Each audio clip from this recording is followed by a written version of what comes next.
ប៉ាគីស្ថានអះអាងថាការចរចារវាងអាមេរិកនិងអ៊ីរ៉ង់នៅតែមានសង្ឃឹមទោះបីជាមានការវាយប្រហារថ្មីៗពីសំណាក់អាមេរិកក៏ដោយ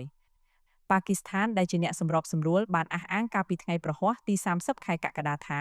ការចរចារវាងប្រទេសអ៊ីរ៉ង់និងសហរដ្ឋអាមេរិកនៅតែបន្តប្រព្រឹត្តទៅទោះបីជាក្រុងវ៉ាស៊ីនតោនបានបើកការវាយប្រហារយ៉ាងធ្ងន់ធ្ងរទៅលើសត្រូវរបស់ខ្លួនជាការវាយប្រហារដែលអាមេរិកអះអាងថាដើម្បីឆ្លើយតបទៅនឹងការវាយប្រហារថ្មីៗរបស់អ៊ីរ៉ង់ដែលតម្រង់ទិសដៅទៅលើប្រទេសហ្សូដានី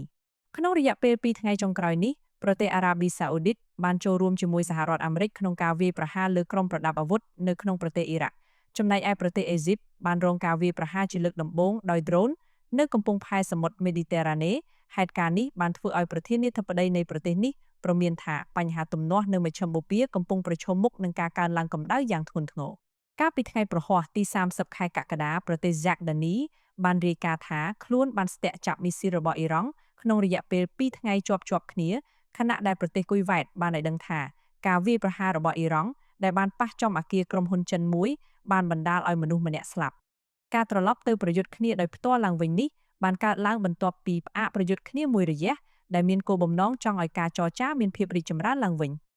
លោក Tahir Andrabi អ្នកនាំពាក្យក្រសួងការបរទេសប៉ាគីស្ថានបានប្រាប់ក្រុមអ្នកសារព័ត៌មានថាការចរចារវាងភាគីពាក់ព័ន្ធនៅតែបន្តប្រព្រឹត្តទៅជាពិសេសលើបញ្ហាច្រកសមុទ្រ Hormuz និងការកាត់បន្ថយកម្ដៅនៃជម្លោះ